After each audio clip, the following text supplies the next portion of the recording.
रूपी राम रूपी विष्णूचं ध्यान करत आहे। कारण 4 राम आहे। प्रथम राम दशरथ का बेटा, द्वितीय राम घट घट में बैठा, और तृतीय राम है सबसे न्यारा, और चतुर्थ राम का सब विस्तार। चौथ्या रामाचा हा सर्व विस्तार आहे। तसंच माऊली सुद्धा हरिपाठात हेच सांगतात की सर्वागटी राम देहादेही एक, सूर्य प्रकाशात सहस्ररश्मी। असा हा सर्व घटाघटामध्ये बसणारा राम, त्या रामाचं चिंतन परमात्मा करत आहे।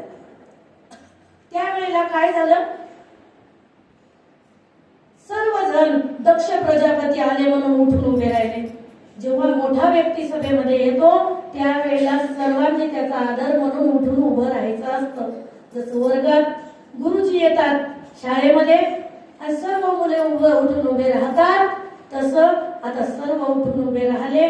पण ही देहभानावरच नसल्यामुळे महादेवजी उठून उभे राहिले नाही, असं दक्ष प्रजापतीने पाहिलं। जो ज्ञानी असतो त्याने किती नमन करतात याच्याकडे लक्ष द्यायचं असतं, जे कोणीच नमन करत नाही त्याच्याकडे लक्ष द्यायचं नसतं। पण विशेषता ही आहे बुद्धीची, किती नम्र होतात याच्याकडे लक्ष नाही, पण एखादा पाया नाही पडला की त्याच्याकडे विशेष लक्ष असतं। त्याला अहंकारी महाराज म्हणतात। आता हा अहंकारी राजा, हा प्रजापती दक्ष, त्याने भगवंताचं उन्ह बोलून अपमान केला। सांगितलं, हे जोगड्या, इथे येऊन बसलेला आहे, व्याघ्र चर्म धारण केलेला आहे, अंगाला भभूत विभूती लावलेली आहे आणि माझ्याशी असा वागत आहे। तुम्ही आल्यानंतर तू का उभा राहिला नाही? त्यावेळेला महादेवाला समाधीमध्ये पाहून नंदी बोलायला लागला। जो नंदी पाठीमागे होता, भृंगी शृंगी सर्व भूत वेताळ सर्व होते, त्या ठिकाणी नंदी बोलायला लागला। नंदी म्हणत आहे, महाराज तुम्ही ज्या शिवाचा अपमान करत आहात त्याच्या नामाशिवाय कोणत्या गोष्टीची सुरुवातच होऊ शकत नाही। असा तो परमात्मा अतिशय मंगलकारी आहे, त्याला बोलून तुम्ही आपली वाणी खराब करताय। शिवस्तुती करतायत असेल तर करावी, आणि नसेल करतायत तर मौन धारण करावं। शिव निंदा कधी शिव भक्तांनी ऐकू नये, आणि होत असेल तर त्याचा प्रतिकार करण्याचा जरूर प्रयत्न करावा। नंदीने सांगितलं, माझा धर्म आहे, माझ्या स्वामीची निंदा मी ऐकू शकत नाही। दक्षा, तू काही बाई बोलत आहे, तू पहिले माफी माग माझ्या प्रभूची। त्यावेळेला प्रभू ध्यानावरच नाहीयेत। आता माफी मागितली काय, चरणारविंदी लागला काय, नाही लागला काय, पण अहंकारी दक्ष बोलत आहे, मी त्याची माफी मागणार नाही। त्याला म्हणा बसा वाटलं तर बस, नाहीतर जा उठून सभेमधून। देवादी देवाचा असा भयंकर अपमान केला। बरेच वेळ नंदी त्या ठिकाणी, नंदीचं भृंगीचं आणि दक्ष प्रजापतीचं संभाषण झालं। पुन्हा एकमेकाला बोलत असताना एकमेकाला शापित सुद्धा केलं आणि सांगितलं, आम्ही तर इथं थांबणारच नाही, आमच्या प्रभूला घेऊन जाऊ, पण तुला अहंकार ज्या वेळेला तुझा शिगेला जाईल, तुझी पायली भरेल, त्यावेळेला तुझ्या अहंकाराचा नाश होईल। आणि ज्या तोंडाने तू बडबड करत आहे ना, हे तोंड तुझं या धडावर राहणार नाही। लक्ष असू दे। त्यावेळेला महादेवाला हलवलं आणि महादेवाला उठवून तिथून घेऊन गेले। शंभू कैलासावरती गेले आणि आपले समाधीस्थ मग्न झालेले आहे। त्यावेळेला ही गोष्ट सती माताला काहीच माहित नसल्यामुळे सतीला या गोष्टीची काहीच भनक देवाने लागू दिली नाही। कारण जे खरे ज्ञानी आहेत त्याला मान अपमान पूजा आणि उपचार त्यांना सारखे वाटतात। त्यांना काही तुकोबाराय म्हणतात, वंदी कोणी मारी निंदी कोणी पूजा करी, मज हेही नाही मज तेही नाही, वेगळा दोन्ही पासून जो वेगळा असतो तो खरा संत आहे, तो खरा सात्विक आहे। नाही तर मग निंदा मोटकी ऐके आणि कपाळ धरून ठाके। आपली निंदा लोक करतायत, मग कपाळ धरूनच बसायचं का, टेन्शन आलं। स्तुती केली की जसा फुगा आकाशात उडतो तसाच उडायला लागतो, त्याला संत म्हणत नाही। निंदा तर जग करणारच आहे, जग मरण केव्हा आणि निंदा सरळ केव्हा. आपल्या माघारी आपल्याला माघारी बोलणारे सर्वच जनता आहे. त्यामध्ये दोन व्यक्ती सोडायच्या आहेत, आई आणि वडील. आपल्या माघारी आपली स्तुती करणारे फक्त आई वडील आहेत, बाकी कोणीच नाहीये. आपलं इथं कोणी नाही. मग प्रत्येक जण आपली निंदाच करणार आहे हे संतांना माहिती असतं. आणि संतांमध्ये अग्रगण्य, वारकऱ्यामध्ये अग्रगण्य असणारे माझे श्री शंकर शंभू, त्यांना हे माहिती होतं की सर्व जनता निंदाच करणार आहे. मग जाऊ द्या.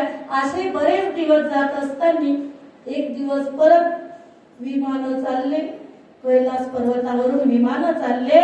आणि ते विमान जात असताना काय झालं, मुद्दाम नारद महर्षी त्या ठिकाणी आले आणि विचारतायत, देवी सती, तुम्हाला दोघं जण चिंतनच करत बसता, दोघं जण विचारच करत बसता देवाच्या बद्दल, कथेबद्दल. तुम्ही एक काम करा, तुम्हाला दक्ष प्रजापतीचं पत्र आलं नाही? ते म्हटले नाही. काय आहे? अहो, मोठा यज्ञ त्यांनी आयोजित केलेला आहे आणि त्या ठिकाणी आम्ही सर्वजण चाललेलो. त्यावेळेला माता सतीला अत्यंत हर्ष झाला आणि तिने विचार मनामध्ये केला, माझ्या वडिलाला ध्यान नसेल कदाचित मला पत्र देण्याचं, आणि माझं घर आहे ते, मला पत्राची गरज तरी काय आहे. पण एक मन म्हणत होतं, मला नाही दिलं तर चालेल, पण जावयाला पत्र द्यायला पाहिजे होतं. पण जाऊ द्या, तरी सुद्धा आपण आपल्या पतिराजाला विचारूया. गेली आणि आपल्या आंधुळीमध्ये पांढरे फुलं आणि बेल घेतला आणि जाऊन चरणावरती ते पांढरे फुलं सोडले आणि सांगितलं, पती परमेश्वराय नमो नमः. पती परमेश्वराला नमन केलं आणि शंभू महादेवांनी तिला आशीर्वाद दिला. हे सती, अगं तुझे सकळ मनोरथ पूर्ण हो. हो प्रभू, मी त्याच्यासाठी आलेली आहे. माझी एक मनोकामना आहे की माझ्या पित्याच्या घरी मोठ्या यज्ञाचं आयोजन केलेलं आहे आणि आपल्याला त्या ठिकाणी जायचं आहे. तुमच्या सासऱ्यांनी बहुतेक तुम्हाला पत्र या कारणाने पाठवलं नसेल की माझा जावाई खूप मोठ्या मनाचा आहे. शंभू, तुम्ही चलावं स्वामी, आपण जाऊया. त्यावेळेला शंभू महाराज म्हणतायत, पार्वती, हे सती, अगं ज्या ठिकाणी आमंत्रण नाही त्या ठिकाणी जाऊ नये. अहो, कालच आपल्या गोष्टी झाल्या. कालच तुम्ही म्हटले की काही ठिकाणी आमंत्रणाची वाट पाहू नये. जसं सप्ताह असेल, सप्त्यात हरिकथा चालली, त्या ठिकाणी कथा ऐकाय जायला आमंत्रणाची वाट पाहू नये.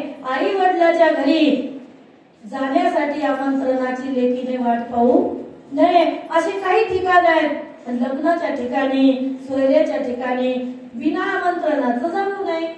मग तुम्ही कालच सांगितलं, आज तुम्ही असं का बोलता? तर मी माझ्याबद्दल बोलत आहे, मी तुझ्याबद्दल नाही. तुला जायचं असेल तू जाऊ शकते.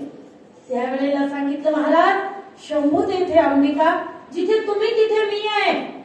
आणि जर तुम्ही तिथे नसाल तर मला त्याचा यज्ञाचा आनंद तरी काय येईल हो? त्यावेळेला शंभूने सांगितलं, अगं आमंत्रण जर असतं तर मी जरूर आलो असतो, पण आमंत्रण नसल्यामुळे सती मी नाही येऊ शकत. तू जा, नंदी शृंगी भृंगी तुझ्या सोबत देतो आणि तू जा. त्यावेळेला ती सती माता तिथे गेली. आपल्या पित्याचा यज्ञ, मोठा यज्ञ पाहिल्यानंतर तिला अतिशय आनंद झाला. चहूकडून मंडप दिसत होते, आतमध्ये यज्ञ चालू होता आणि त्या ठिकाणी पिता आणि आई यज्ञाला बसलेली होती. अनेक ज्या कन्या आहेत म्हणजे आपल्या बहिणी आहेत, त्या बहिणी सप्तऋषीसह, काही सप्तऋषीला दिल्या होत्या, सप्तऋषीसह चंद्र इंद्रासह त्या आल्या होत्या. बहिणीकडे पाहिलं आणि बहिणीने नाक मुरडलं, तरी सुद्धा काहीच कळालं नाही. पुढे गेली आणि पुढे आईकडे बघितलं. आईने थोडंसं हास्यवदन केलं आणि आता पित्याकडे बघितलं. पित्याने रागव रागव आहुत्या टाकणं चालू केलं. स्वस्ति इंद्रो वेदश्रवा स्वस्ति न पूषा विश्ववेदाः स्वस्ति न तारतो आरितज्ञे. मी जोरात राग आला त्याला, का आली? आणि त्यावेळेला आहुतीचा मधला समय म्हणजे आता थांबल्या आहुत्या देणे, त्यावेळेला तिला बोलायला लागला, कशाला आली ग सती? तिने सांगितलं, बाबा अहो तुम्ही माझ्या पतीला बोलवलं नाही, मी त्याच कारणाने आली तुम्हाला विचारण्यासाठी, तुम्ही आम्हाला का पत्रिका दिली नाही? त्यावेळेला सांगितलं, इथं जोगड्याचं काही काम नाही, स्मशानात राहण्याचं इथं काही काम नाही, तिथे वस्त्र अलंकार भूषणे घालून आलेले देवता बसलेले आहेत, इथे त्या स्मशानवासी कैलासवासी त्या महादेवाचं काही काम नाही. त्यावेळेला सतीला अत्यंत राग आला. सतीने सांगितलं, बाबा तोंड सांभाळून बोला, ते माझे पती आहेत, त्यांच्याबद्दल मी उन्हा काही सहन करणार नाही. तुम्ही मला बोला हवं तर, मी तुमच्या शरीरातला एक हिस्सा आहे, मी तुमचा हिस्सा आहे, तुम्ही मला बोलू शकता, पण माझ्या पतीला खबरदार जर काही बोलसाल तर. त्यावेळेला सांगितलं, बोलीन, 1000 वेळा बोलीन. त्या जोगड्याचं माझ्यामध्ये येण्याचं कामच काय आहे? तो मला शोभणारा जावाईच नाहीये. पण असं काहीतरी उन्हा बोलत असताना त्या ठिकाणी ब्रह्मदेव ऐकत आहेत, विष्णुदेव ऐकत आहेत, अनेक देवी देवता ती निंदा ऐकत आहेत, शिव निंदा. त्यावेळेला एक ऋषी त्या ठिकाणाहून उठला, दधीची नावाचे ऋषी, आणि उभे राहून सांगितलं त्या ऋषीने, हे बघा या सभेमध्ये जो कोणी शिवनिंदा ऐकण्याचा पात्र आहे इथे बसून आहेत, त्यांनी ही सभा ताबडतोब सोडावी, आणि जर त्यांनी शिवनिंदा ऐकली तर त्यांचं वाटोळं झाल्याशिवाय राहणार नाही, वाईट झाल्याशिवाय राहणार नाही. आणि दधीची ऋषी त्या ठिकाणावर उठून चालले गेले. त्यावेळेला काय झालं? दधीची ऋषी तिथून आगमन केलं, पण त्यावेळेला सती माताला दक्ष जरा जास्तच बोलू लागला. दक्षाला सती माताने सांगितलं, हे दक्ष प्रजापती, तुला वाटत असेल मी मोठा राजा आहे, मी मोठा खूप मोठा श्रीमंत आहे, पण ज्याच्याकडे खरी समाधानीची श्रीमंती आहे तो समाधानी, तो श्रीमंत मोठा आहे, मी तुला मोठं समजत नाही. तुला जर वाटत असेल की या सतीचा देह माझ्यामुळे आहे, तर आता मी पंचाग्नी साधन करून हा देह चतवून घेते आणि या देहाला आग लावून देते, आणि तुझा निर्माण केलेला देह मला नको आहे. त्यावेळेला प्रजापती थांबायला तयारच नाहीये, प्रजापती काहीतरी बोलत आहे. त्यावेळेला सतीने आपला वज्रासन लावलं आणि त्या ठिकाणी त्या होमकुंडाजवळ बसली आणि आपले मंत्र अभिमंत्रित करून आपली पंचाग्नी साधन चतवलं. आणि आपल्या हृदयामध्ये ज्या पंचाग्नी असतात ते योगी लोकांना माहिती असतात, ही योगिनी आहे, जन्मोजन्मीची आदिशक्ती पराशक्ती आहे. तिने त्या योगिनीद्वारे तिने त्या सर्व चक्र जागृत केले, सप्त चक्र आपल्या शरीरात आहेत ते, आणि त्या ठिकाणी शरीराला आग लावून घेतली. जशी आग लावून घेतली तसं तिचं मस्तक त्या हवन कुंडामध्ये पडलं, हवनाचा नाश झाला, आणि सर्व देवी देवता भिवून आपापल्या ठिकाणी पळून गेले. ज्या वेळेला हे नंदीने पाहिलं, कारण माता सती नंदीवरती बसून गेली होती, आणि नंदीने हे पाहिलं, नंदी सोबत अनेक गण होते देवाचे, ते पळतच कैलासावरती गेले आणि बातमी देवाला सांगितली, हे प्रभू, जी सती माता आहे तिने देह त्याग केलेला आहे. त्यावेळेला प्रभूने आपली एक बट उपटली आणि आपल्या केसाची एक बट अशी आपटली. जशी गोट्यावरती आपटली तसा त्याच्यातून एक वीर पुरुष निर्माण झाला. त्याला वीरभद्र असं म्हटलं जातं.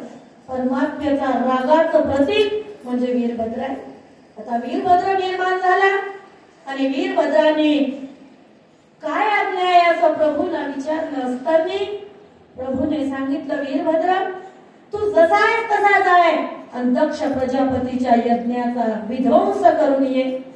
त्यावेळेला वीरभद्र गेला आणि हातामध्ये नंग्या तलवारी घेतल्या आणि जाऊन त्या ठिकाणी थै थै थै थै नृत्य करू लागला.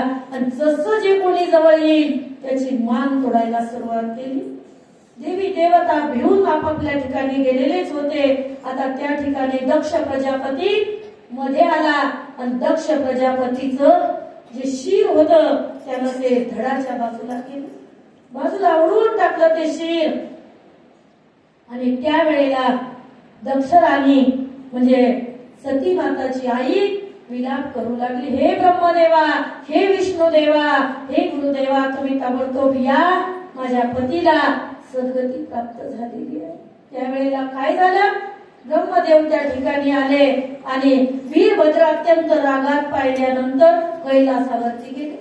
कैलासावरती गेले आणि महादेवाला विनंती केली, हे शंभो, हे कैलासीच्या राजा, तुला माझी एक विनंती ऐकावी लागेल. माझा जो प्रजापती नावाचा मुलगा आहे त्याला तुझ्या वीरभद्राने मरण दिलेला आहे, त्याचा यज्ञ पूर्णतेला जाओ आणि त्याचं सर्व कार्य सिद्ध हो, अशी विनंती मी तुला करत आहे.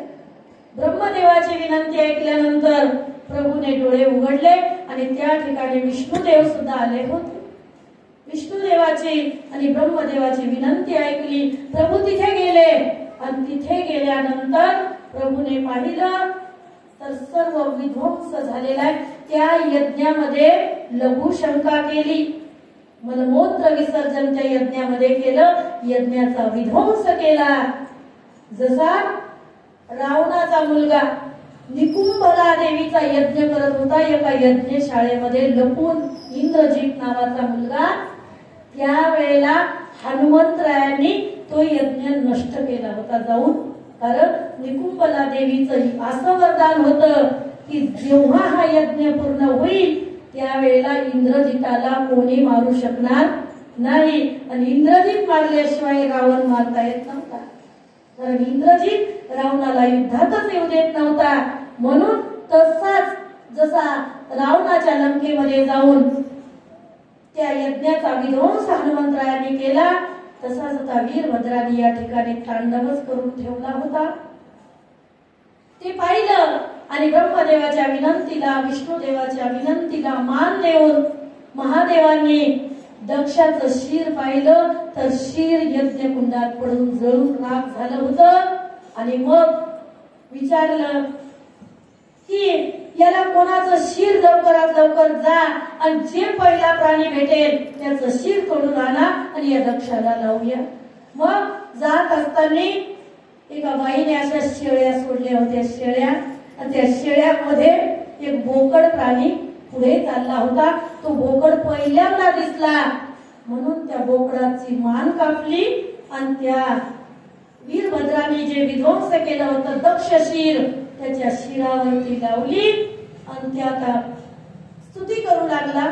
तो बोकड तोंडाने आता दक्षाचं शिर तर राहिलं नव्हतं, आता स्तुती चालू केली, बम बम बोले, बम बम बोले, बम बम बोले, जय शिव बोले, बम बम बोले.